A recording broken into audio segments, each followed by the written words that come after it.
The rain had just started to fall when the first truck screeched to a halt on Highway 19.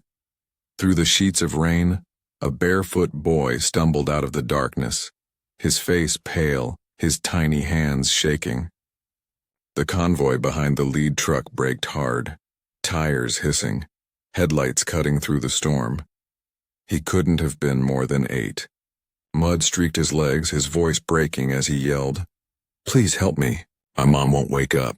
The truckers looked at each other through rain-smeared windshields, unsure if it was real or some highway trap.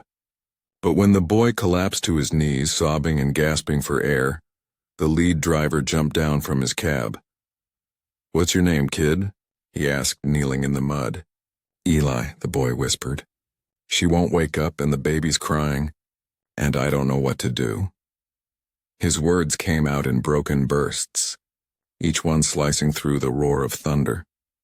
The man, Rick Dalton, a long-haul driver with 30 years on the road, took one look at the boy's bleeding feet and knew this was no scam. "Show me where you live, Eli," he said, his voice steady despite the storm. The boy pointed toward the dark tree line beyond the highway. "It's not far. Please hurry." Rick turned to the others, 5 trucks lined in a row, engines idling like beasts in the rain. "We follow the kid," he ordered. And just like that, the convoy rolled into the darkness. The trucks crawled off the main highway and onto a narrow dirt road that wound through the pine woods like a scar. Their headlights swung through the darkness, illuminating branches that clawed at the glass and the blur of rain that refused to stop. Eli sat in Rick's passenger seat, small and silent, staring straight ahead. Every few seconds his breath hitched and he wiped at his eyes with the back of his hand. "How far, kid?" Rick asked, downshifting to avoid a rut. "Almost there," Eli whispered. "Our trailer's by the river." The words came out in a tremble, as if even saying home hurt. The CB radios crackled as other drivers checked in. "You sure about this, Rick?" a voice asked. "Middle of nowhere, middle of the night." "Yeah," Rick replied. "But look at the kid's feet." "He's not faking." The road ended at a clearing, and the convoy's headlights revealed a single rusted trailer tilted slightly to one side. The wind rocked its dented frame, and an old clothesline flapped like a ghost in the rain. Rick killed the engine. The others followed. For a moment, nobody moved. Then Eli opened his door and ran toward the trailer, calling out, "Mom, I brought help!" Inside, the smell hit them first. Damp air, spoiled food, something metallic underneath. Rick stepped into the darkness and froze. A woman lay on the couch, skin ashen, lips pale, a baby wailing softly beside her in a cracked plastic crib. Eli fell beside her, shaking her shoulder, whispering, "Please wake up, Mama, please." Rick's chest tightened. Behind him, the other truckers filled the doorway, their boots dripping rain onto the floor. "She's breathing," one murmured, kneeling to check her pulse. "Barely." The radio silence was broken only by the sound of thunder and the baby's helpless cry. "We're not leaving," Rick said quietly. "Not tonight." Rick knelt beside the couch, his calloused hand hovering over the woman's chest.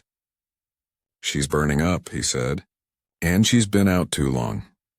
The other truckers spread through the tiny trailer, flashlights cutting through the gloom. The baby's cries turned to shallow hiccups. Eli clutched his mother's arm, his face streaked with tears and dirt. "She said she'd be okay," he whispered. "She just needed to rest." One of the men, Benny, a younger driver with a shaved head and a gold cross around his neck, found an empty bottle of pills on the counter. "Blood pressure meds," he muttered. "She's supposed to take these daily." "Then she's in trouble," Rick said. "We need to get her hydrated and keep her warm." He yanked his jacket off and covered her shoulders. Another trucker, Hank, ducked through the doorway, soaked from the rain. "No signal out here. Not even for 911, he said grimly. "We're miles from any service." The men looked at one another, realizing the weight of the silence.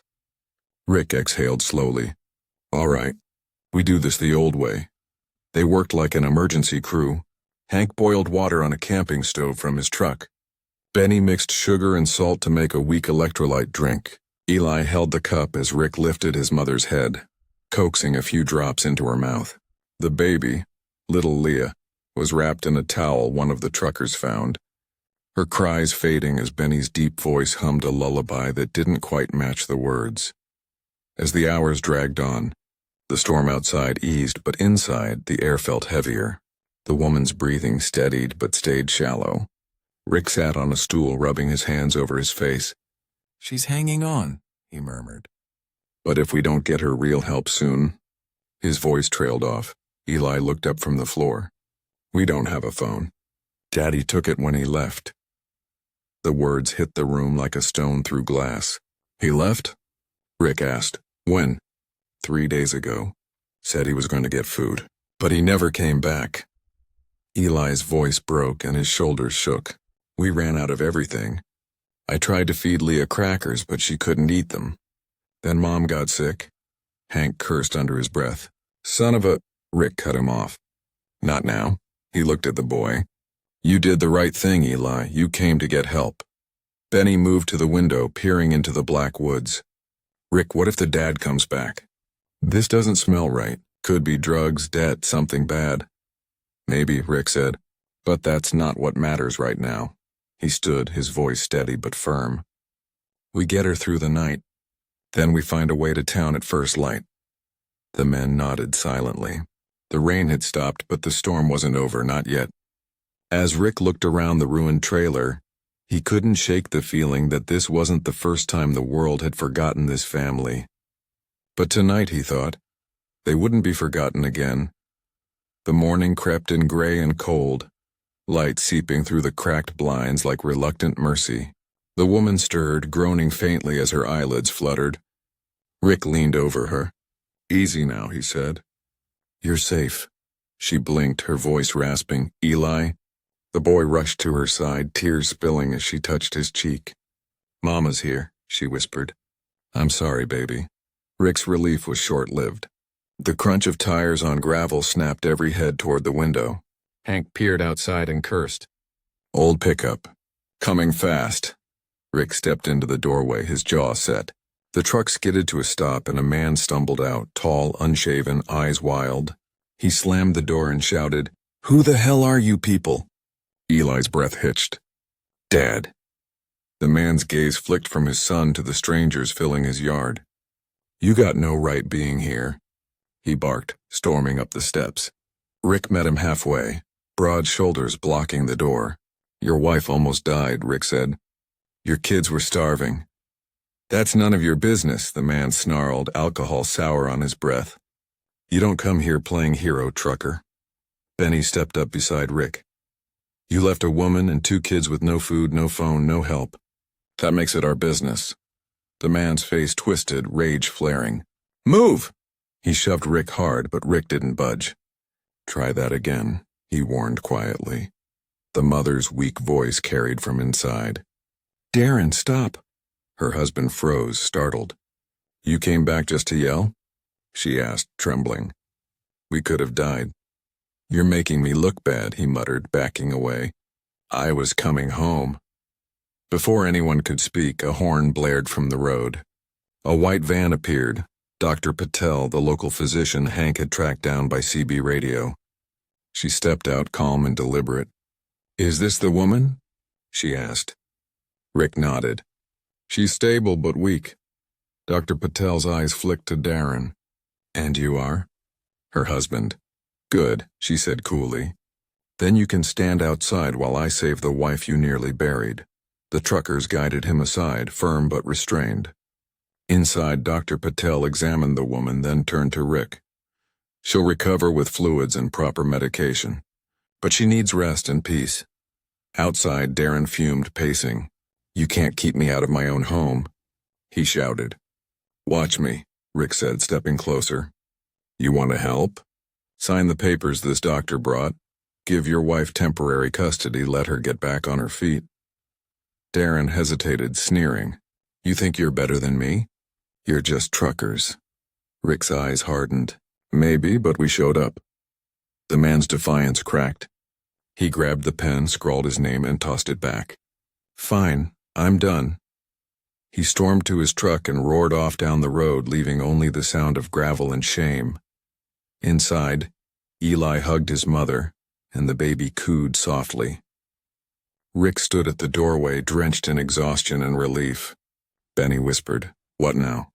Rick watched the road where the pickup vanished. "Now," he said, "we make sure they're never alone again." 2 weeks later, the trailer no longer looked like the same place the truckers had walked into that stormy night. The sagging steps had been rebuilt, the roof patched with spare sheet metal from Rick's rig, and a new door gleamed beneath a fresh coat of paint. The air no longer smelled of damp or despair. It smelled of coffee, baby powder, and second chances. Rick returned one morning with boxes of food, a borrowed heater, and a tired smile. Inside, Eli sat at the table coloring while his baby sister, Leah, gurgled in a clean blanket beside their mother. The woman whose name he now knew was Mara was standing, thin but steady, her eyes bright for the first time. "You didn't have to come back," she said softly. Yeah, Rick replied, setting down the boxes, "but we promised." Outside, the other truckers were unloading supplies from their rigs. Hank fixed the broken railing. Benny replaced the flickering bulb above the porch, and one by one they turned that lonely trailer into a home again. When they were done, Eli ran out and threw his arms around Rick's waist. "You're coming back, right?" the boy asked. Rick crouched down, resting a hand on his shoulder. "Every week," he said. "We've got routes to run, but you're on them now." Mara stepped onto the porch, tears glistening. "I don't know how to thank you." Rick shook his head. "You already did by fighting to live." He looked around at his crew, men who'd spent their lives behind the wheel, chasing miles instead of meaning. Now for once they'd found both. Months passed and word of what they'd done spread. A local reporter wrote about the Convoy Angels, a group of truckers who rescued a stranded family and kept coming back. Donations poured in: food, clothes, a generator, even a used pickup for Mara. She got her health back, found work at a nearby diner, and each night when the rumble of diesel engines echoed down the highway, Eli ran to the window and waved. Rick and the others always honked twice before disappearing into the horizon, a promise in sound. They didn't save the whole world, just one family that needed saving. But sometimes that's how redemption begins. One road, one storm, one barefoot boy asking strangers to follow him home. And they did, and they never stopped.